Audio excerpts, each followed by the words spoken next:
If you're a teacher in a secondary school setting working with a class of, say, Year 10 students, what do you do if you have just a few students who really struggle with spelling?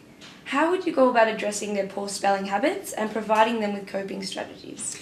Well, the beginning point, I think, is you have to ask yourself why. If you've got students in Year 10 who are struggling with some aspect of language, you have to ask yourself why they're doing that. And the answer to that question will then give you a path as to how you might help that student.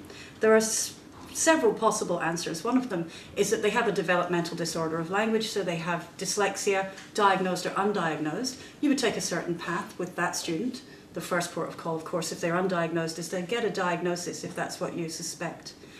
Dyslexia requires very, I would say, very intensive expert intervention, and so that might not be something as a teacher you can provide to that student just because you're constrained by time and so on. So tutoring may be something that they need to look into to bring themselves up to a good level, or a level commensurate with the curriculum. So that's the most extreme answer.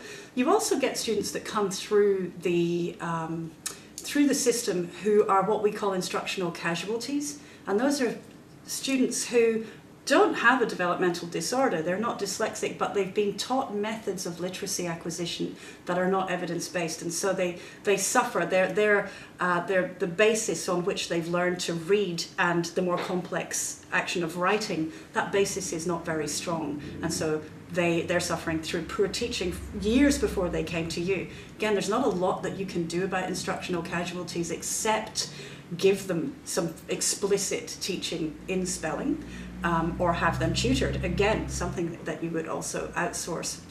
And then you have students who may not be dyslexic, may not be instructional casualties, but spelling is not their strength. And there are people who can read, who can comprehend, who can do everything in literacy really, really well, but spelling is never going to happen for them. For those students, and you can figure out who those students are, of course there's always room for improvement, and you would try and help them studying the structure of language to spell better, but you also have to make accommodations, actually for all three students, when spelling is not and never will be their forte. I'm not saying everyone can be a spelling bee champion overnight. It's not something that can happen, but start by asking yourself why and identifying the reasons. That will give you the path that you need to go on.